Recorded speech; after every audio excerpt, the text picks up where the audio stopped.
Episode 9, Ancient Dreams. Chapter 9, Ancient Dreams. In the distance, someone was fighting. Demons, probably. Kazuya thought about finding out, but he couldn't find the motivation to. He had never felt so alone before. Somewhere in his heart, he knew Yuka was dead. He should be dead too. So then why was he still thinking? If she was gone, he was lost. What reason was there? Dirty feathers scattered about his mother's room, the struggle that must have taken place there. Why hadn't any of them heard anything? Not even Pascal, who had been sleeping in Kazuya's room, had noticed something going wrong. It had been a real struggle the past few years, first losing his father and then his mother fell terribly ill. But he had encouraged her as best he could, helped her when her chances of survival were slim. They had emerged from that dark time in their lives and were looking forward to a much brighter time once he got married to Yuka. And then his mother had died so needlessly. Had she been the one to open the window, or had that been the demon's doing? The scene took on a teary blur, and then shifted. There was a stone marker at the head of the grave, right at the edge of this clearing where taller grasses swayed. Yuka was there with him, except, something wasn't quite right. While he didn't recognize this place, there was a feeling that he knew it. One of their sons was dead, but it was more like they'd lost two. He had done his best to help them get along, but perhaps it was something they had done years ago that led to this. And the strange scene faded, leaving him with a terrible weight of regret and guilt. But why? The chatter and bustle of school children startled him in the wake of that heavy silence. Kazuya found himself in the primary school of Kichijoji, in familiar halls that he had once walked. In contrast, none of the children seemed familiar. No, wait, there was a boy with thick glasses at the shoe lockers. Jin's uniform and shoes seemed worn, like hand-me-downs. "Hey Four Eyes, I hear you've got a dorky braces too now," another boy mocked him. "Shut up," Jin said. He did have braces at this time. He wouldn't stop. "Hard to believe your mom could afford them since she's an unmarried hag." "Don't talk like that," Jin snapped, punching the other boy in the face. One of the teachers had to step in to stop the two of them from fighting. They were both punished harshly for it not being their first altercation in school. In another sudden shift, Kazuya found himself watching as a ghost as an older Jin was in a messy house with the other young teens that made up their gang of skateboarding punks. "It's just gonna be another scam," he said to the one boy that was older than him in this group. "They'll tell us to study their shit and make us give them money that'll just go to padding their pockets. It's just the same as that Messian scam at the core." "No way, these Gaians are completely different," the older boy said, going to slap Jin in a way that made him put his hand to his glasses to protect them. "How can you be such an idiot to not see that? How can you guys be such idiots to believe them?" Jin said in anger. "They're aiming to use and ruin people too." "But they said they were going to summon Lucifer and wreck all the jerks that try to control the world for their own gain," another boy said. "Who needs dumb old gods and devils that can't do anything by themselves?" Jin said. "We can make a name for ourselves with our own power, and make the world better for our presence." "So says the weakling who can't even lift 100 pounds, the older boy said, getting the others to laugh. "Well, if you all are going into this, I'm out entirely," Jin claimed. There was something of a whisper that only Kazuya heard. "I've already lost my family to jerks like that, so I'm not going to wait around for you guys to become dumb sheep too." Then Kazuya was back in the grassy clearing. While the stone marker was no longer there, Jin was. He was dressed far differently, in simpler clothes that weren't modern at all. You did love your mother, Kazuya said. Do you still love her? There was a flicker when he was in his modern clothes. That doesn't matter anymore, they're all gone, he said bitterly. But with that grimace, he was crying. She's not even my real mother, she thinks I don't know, but she's still the one who cared about me, up until... Then he was back to the older clothes. I don't like being compared to others. I did my best, but it wasn't enough. No matter what it is, it's never enough. He's made mistakes too, Kazuya said, although he wasn't quite sure why he was saying that. It doesn't seem like it when he's held up like the flawless chosen one that I can't ever measure up to, Jin said, then turned to look out into the vast moonlit plains. I know it's dangerous, but I like being out here at night. Seeing the wind sweep across the fields, the moon and stars shining out of the darkness. Doesn't it feel like they could speak to you and teach you things that the daytime would never reveal? Before he could respond, the scene shifted to another group of kids at a playground. I hear his mother is evil, so he's got to be evil too, one of the boys said, scaring or delighting the other kids with him. They all proceeded to ignore the kid in question, and Kazuya felt like that was going to go on for a very long time. That kid was Alan, he cried as a result of their teasing and went to one of the teachers watching over them. But his request to go back inside for recess was refused. Instead, he was given a small book and told to study if he wasn't going to play. The vision flickered and there was Alan again, still studying those scriptures instead of socializing with classmates. He was completely absorbed in it, smiling and relaxed in an armchair in the library. That changed as soon as the bell rang. Alan tensed immediately, his smile turning to worry as he had to get to his next class. A pair of girls hurried by him. Man, scriptures class is so boring, one of them muttered.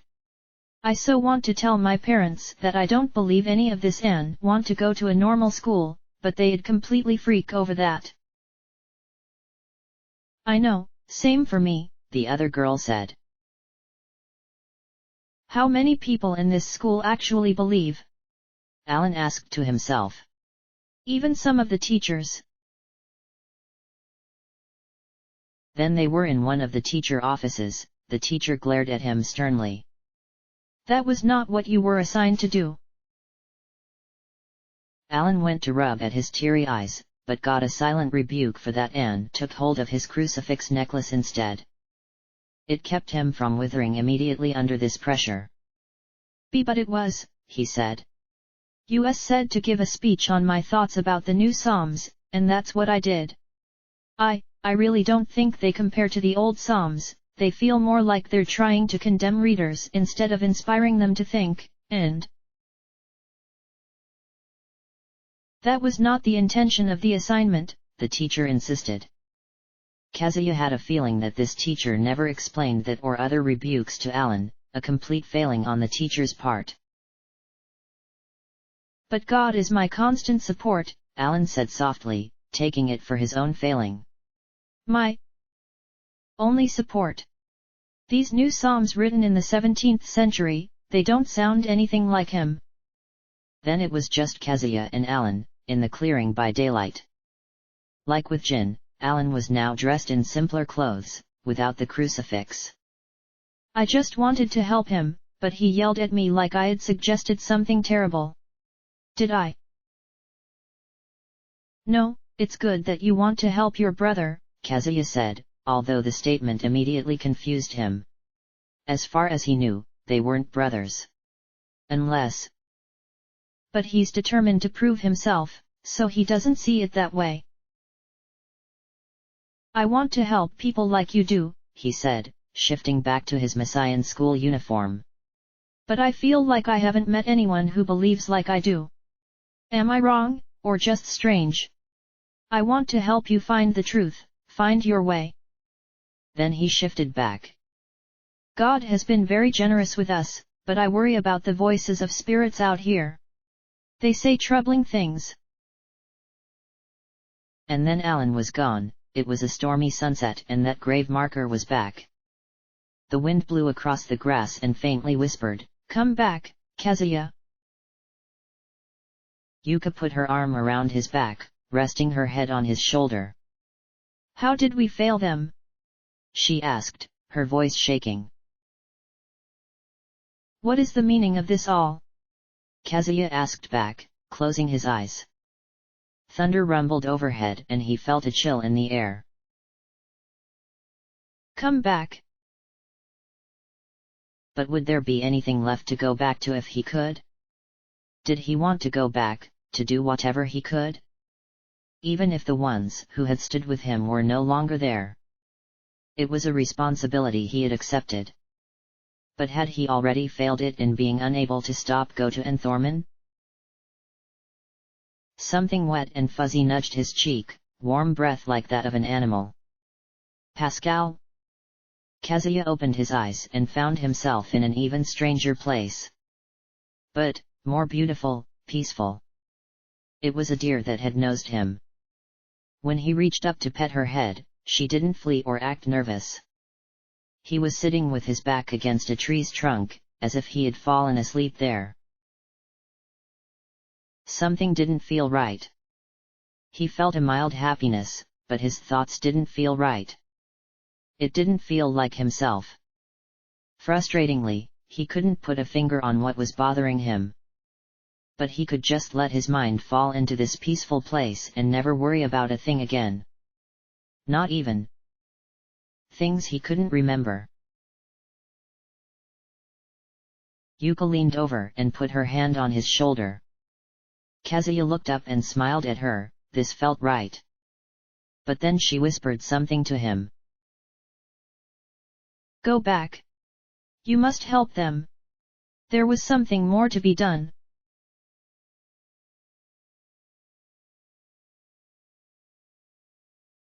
"Have you recovered yourself fully, Kazuya?" Stefan asked. "I think so," he said, turning to him again. This had been unlike any other awakening. And this man, it almost like he wasn't the same man. And yet, Kazuya was pretty sure somehow that it was the same Steven. "I don't know what to do or what I'll come back to, but I should do something if I still can." "That's good," Stefan said. "And don't worry, you will find the three who had been with you when you return." "Good," he said, feeling a huge wave of relief at that. And as he said it, he knew Yuka would be there. Maybe he had been mistaken in the shock of it all. "It's important that none of you give up," he said, shifting his cloudy glasses. "But, perhaps most so on yourself right now. The others who were fighting with you just now are those who have followed in your footsteps, whether they realize it or not. If not for you, none of them would have accepted the difficult paths they took." He smiled a bit at that. "You sure about that? Those guys all outclassed me, even the kid. I don't think I was contributing anything to the effort." Stefan smiled back. "Don't be too hard on yourself. They were all towards the end of their journeys as they were called into the Diamond Realm. You're barely past starting off. Plus, you've been working with a version of myself far in my past.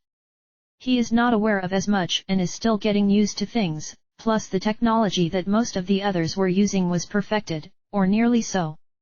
You have worked with my demon summoning program from its very beginning, back when I hadn't quite connected my research with the common level of knowledge among people. You're doing very well, all things considered." "Thanks, but how do I get back to my Tokyo?" Kazuya asked. "I'll have to send you to another layer of this realm to reach the exit, to Kongokai," Stefan said. "You'll need to deal with a man named Yuno there. He may seem bristly and unhelpful, but he will be guiding you towards reuniting with your friends and soulmate. The souls of Alan and Jin are wandering that level and they'll need to be recovered as well. But, you shouldn't have to do what we had to do to get you back." Well, that's good, I don't want to end up in a fight against you again, he said, making Stefan chuckle.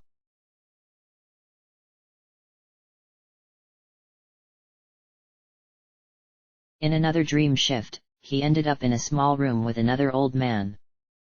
Kazuya wouldn't be surprised to learn this was a dream realm too. It had the same crystal and blue walls as the other place, although these dreams were more wavy or misty blues and pinks.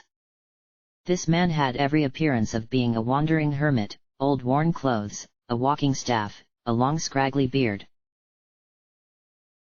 Welcome, Kazuya, he said, warmer than he had expected out of Stefan's words. I heard about you. You seek the souls of your two companions.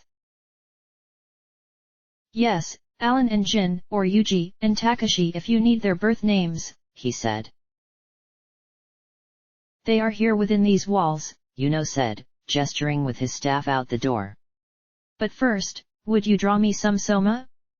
There is a spring that flows with those magical waters nearby, but it's not a continual flow. You'll have to catch it at the right time and gain enough to fill this flask. He then handed over a glass bottle with a cork in the top. All right, where's the soma spring? He asked, accepting the bottle. I'll have my servants open the way to those halls, but it is a maze out there, Yuno said. But then, you have arrived in one locale within the afterlife. If you wish, there is a door to pass on to more Elysian areas. But should you pass through that door, you will not return to life as you are now. I have things to do in the world still, Kazuya said. So do they. I'm sure they feel the same and will want to go back to Earth with me. You can try, but the world will not be the same as you remember it, Yuno warned. It will be your world, but completely changed due to the nuclear strikes. I'm aware of that already, he said. I'll be back with the soma then. Take care, and think carefully upon where you really truly want to go, Yuno said. Yuno's servants were strange-looking demons, but they were courteous and polite. They offered him healing and food should he need it, then opened a door to the south for him. This time, he had his comp with him. It turned out a good stroke of luck because not only were these halls winding and confusing, requiring the auto-mapper, but they were full of demons, requiring the summoning program. But a few other demons were not hostile.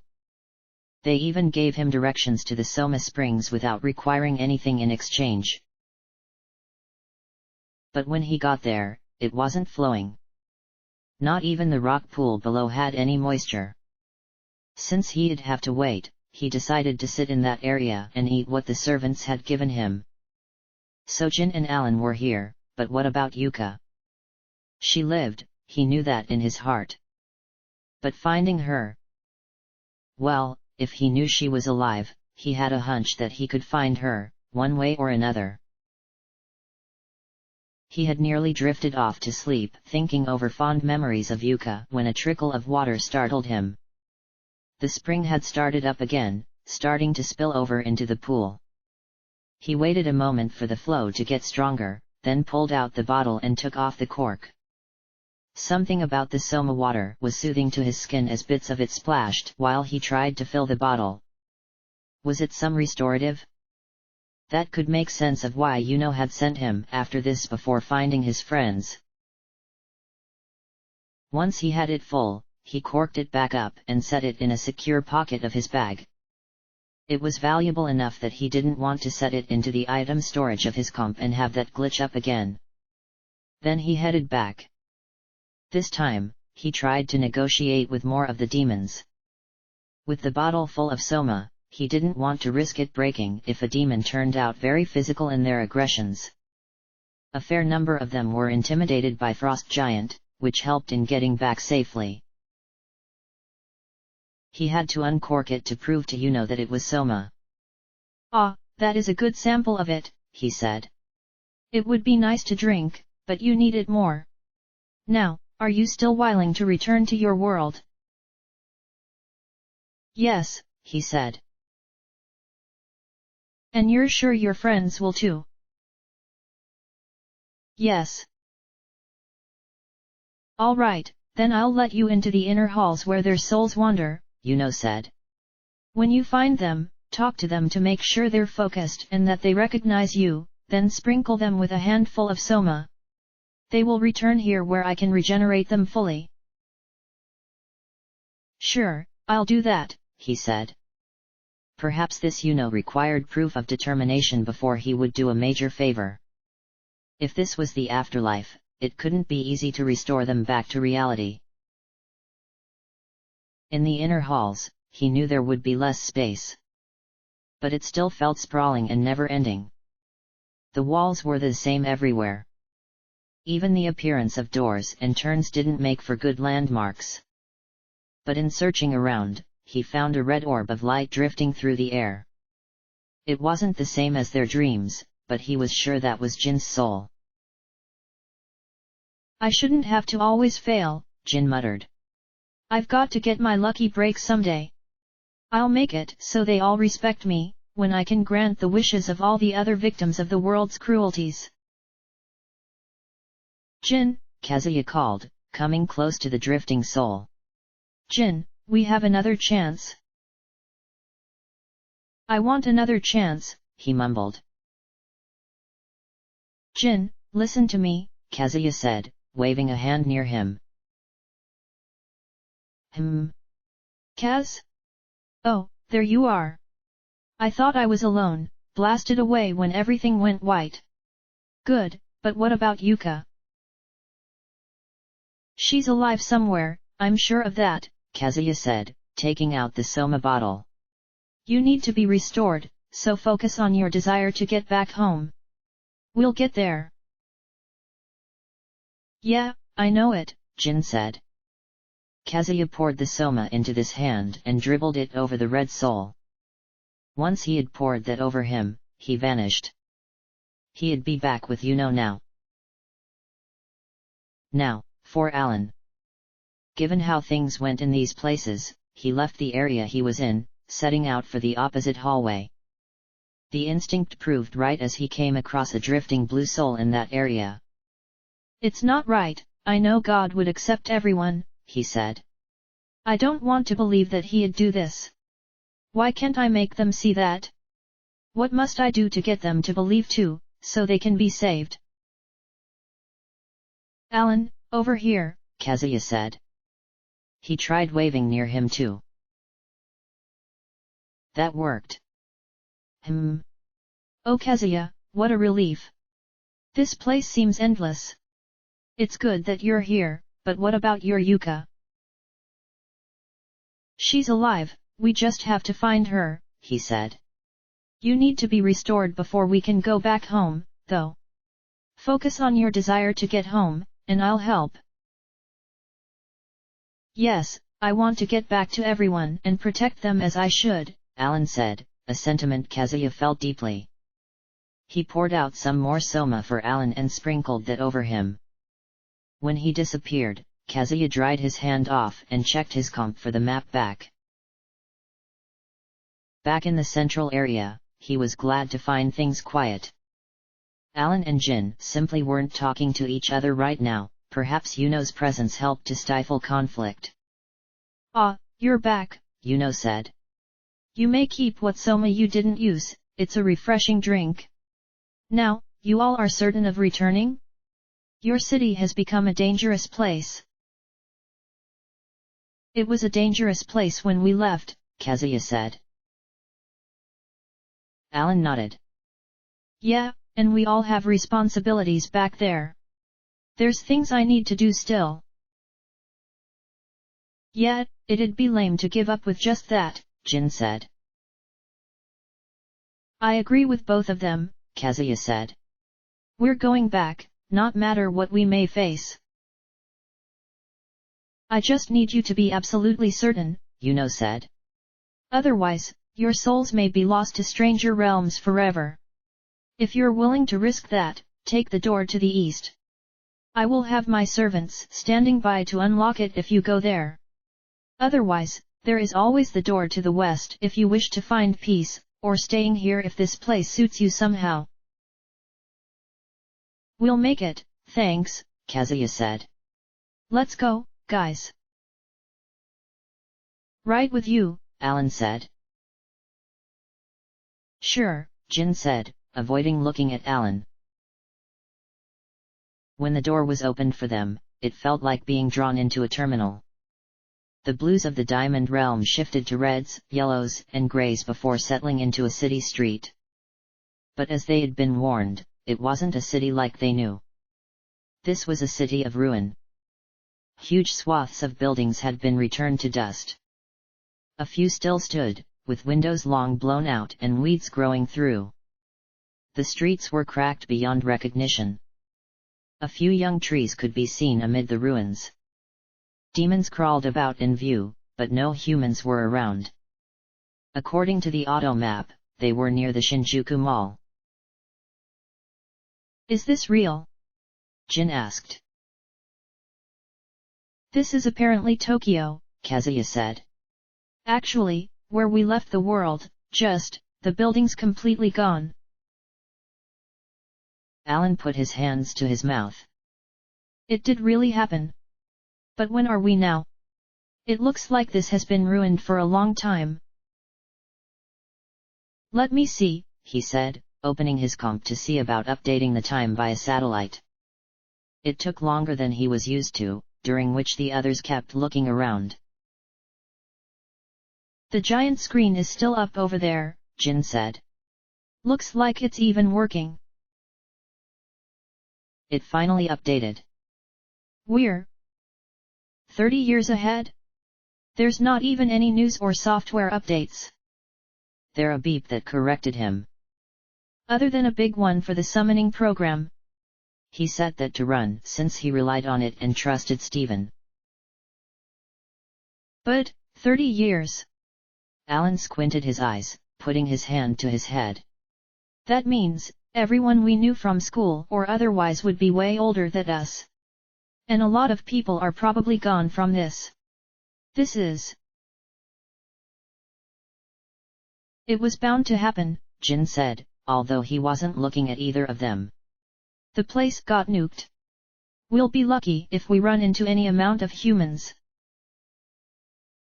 Yuka's around, somewhere, Kazuya said, wondering where he'd find her and in what state he'd find her in. She had been in the building that was no longer around them. A sharp splitting pain ripped through his head, smashing his thoughts to pieces. Kaz, please, if you're out there. The voice of a young woman said.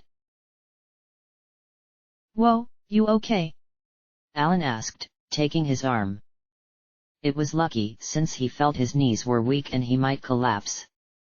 Alan tried healing him. You look awful all of a sudden, Jin said, worried too as he turned to them. Yuka, he said, grabbing Alan's hand for support. I have to find her, He tried to go ahead, but nearly fell. Hang on, get a hold of yourself first, Alan said. He looked over at Jin, hesitated, then asked, Jin? Could you, check if the underground mall is still open? He might need an actual painkiller instead of just my magic. I'll stay with him. Sure, but I'm doing this for Kaz, Jin said, then ran off down the street to the nearest entrance. Just sit down for a bit, I should still have some bottled water, Alan said. The sidewalk's just over here. You won't be able to get anywhere like this. He nodded and did as advised. What was going on with Yuka? He couldn't even tell this time if she was in danger, or what was happening. And, why was her voice young? Had she died, only to be reborn? She hadn't appeared in Kongakai with them and he was pretty sure it was her magic that saved them. Actually, I don't think Jin's a bad guy, Alan said, now that he was gone. His language is so coarse and he has a quick temper. I always get really nervous around people like that. Kazuya didn't feel like he could respond properly yet. It's how gang kids are, he said. Was a bunch in Kichijoji. Do they think it makes them cool, as a group? Alan shrugged. But, he's far from the only person to tease me for being how I am. Even a few at school got after me. He shrugged, not able to think of much else. He should be able to, he was needed. His group was protecting other kids, so I'm sure he's good too. I don't think he's had any good mentors he could rely on for long, so he doesn't know how he should act.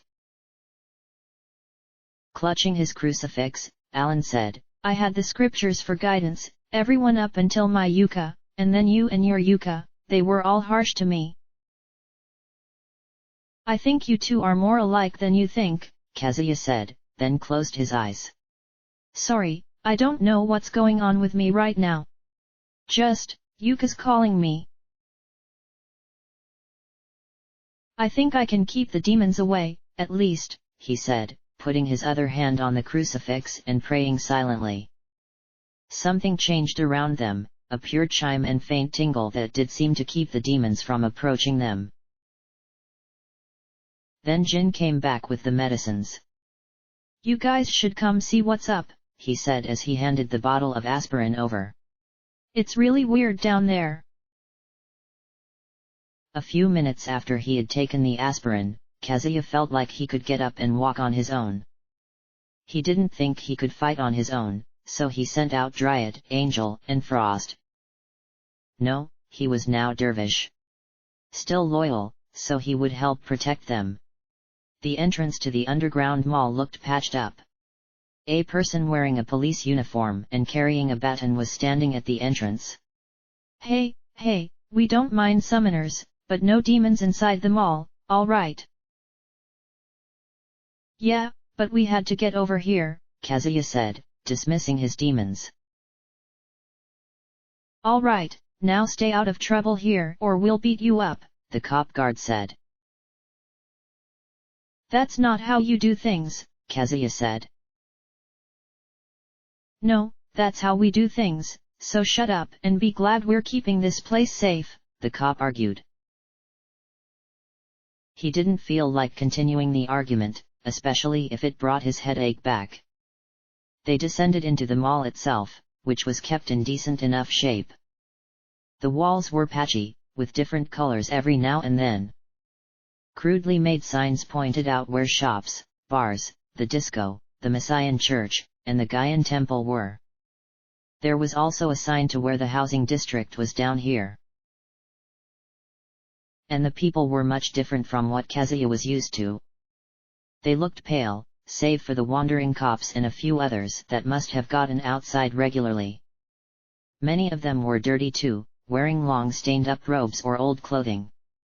Only the cops and the shopkeepers had clean uniforms here. And his comp indicated that their guard against demons was not perfect. There were a few zombie types roaming among them, like bodyconians and something called a man-eater. The locals stared at the three of them like they were complete strangers. Which, they were, just from 30 years ago. There's a gun shop over there, if we want to pick some up too, Jin said. You have to be careful with those, Kazuya said. But, I can give you guys some lessons outside later on if you want. I never thought about using a gun before, Alan said. My sword's good, but I think I should really be staying back since I can heal and boost you guys, unless the Kodachi would be best. Maybe I should. I think they'd be useful, Jin said. So what now? We should find out where Yuka is.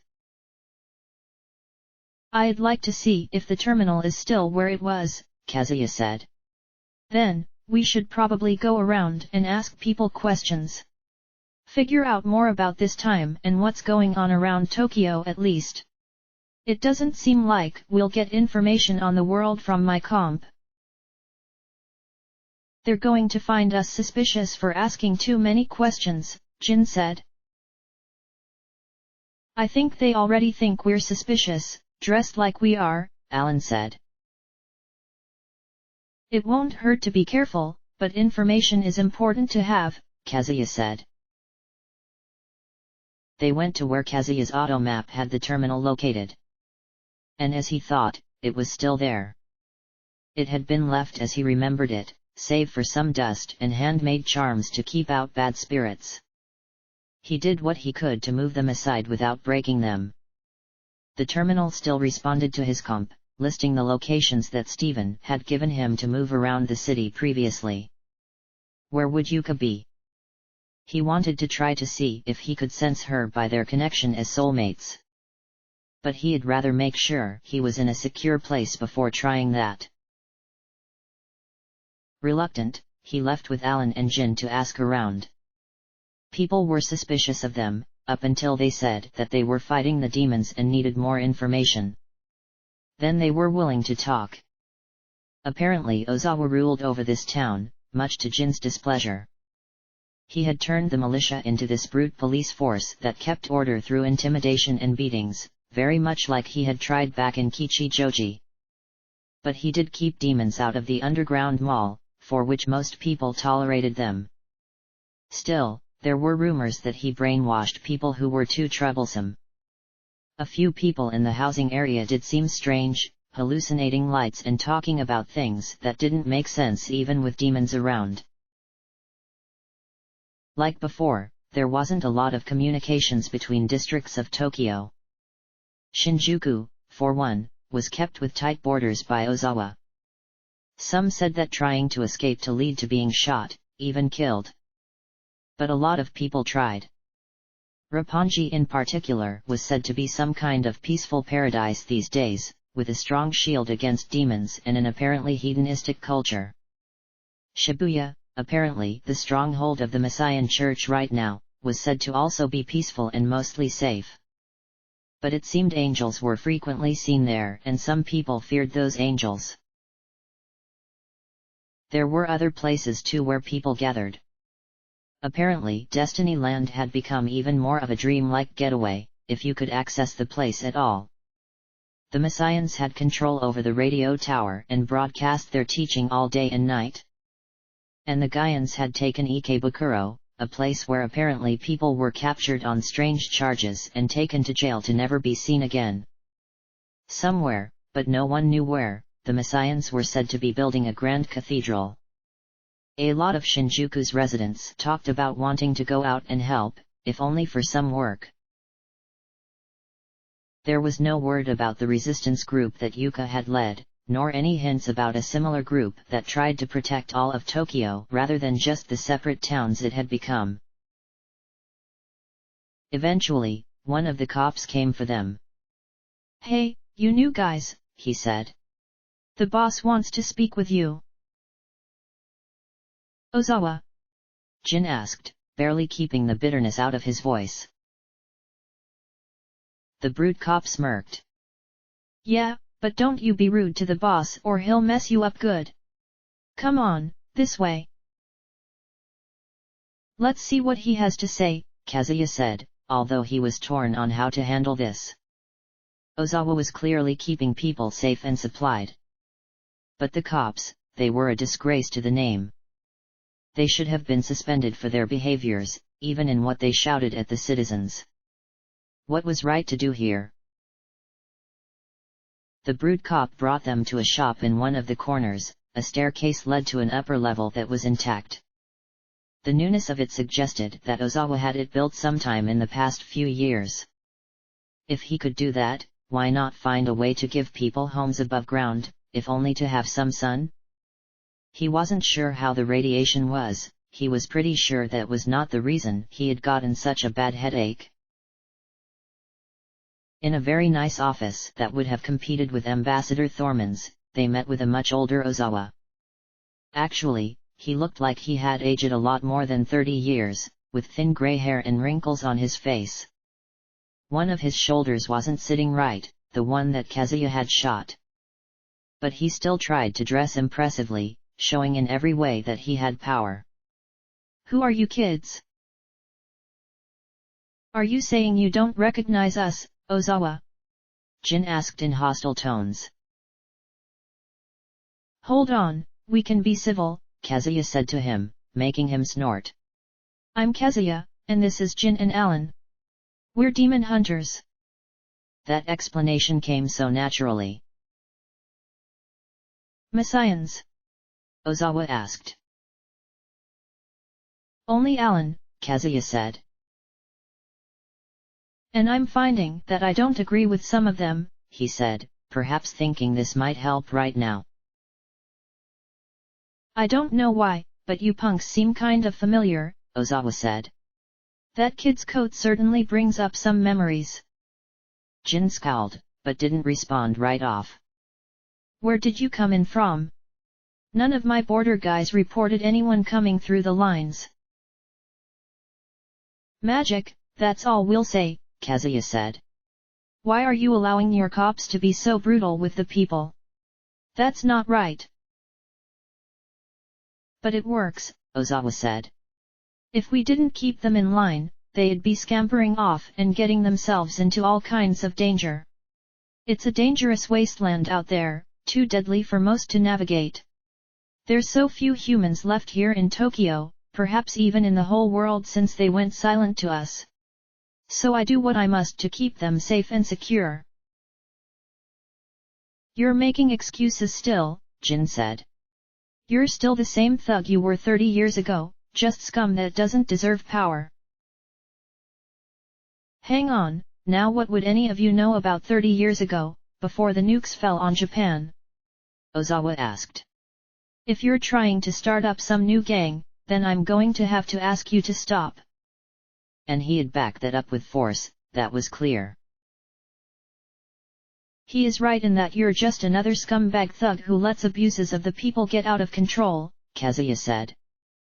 Alan even nodded to that. Is that what you think? He said, narrowing his eyes. Humph, you kids don't know anything. Here, let me show you what real power is. Master Scylla. Please come show these brats their place. A bolt of lightning struck the center of the room, heralding the appearance of a large hybrid monster, one with a dozen snake heads coming out of a heavily armored crab body. Some of her heads hissed, others barked, and at least 3 said, "Of course, leave it to me." So you're just some demon's bitch, huh? Jin asked, making Ozawa's eye twitch. They tried to fight Scylla, but were quickly blown clear out of the room by a powerful wave. Well now, Ozawa coughed, we have to rebuild that wall again. They're dead, right? No, Scylla hissed. Sparks appeared over the remaining water. Kazuya grabbed his companions. Let's go, he hissed. But, Jin said, then nodded, and ran back to the drenched stairs with them. The cop who had brought them up there yelled at them to stop, but he just got shoved aside, into the pursuing bolt of lightning. They were going to have to find some other way to handle this. End of chapter.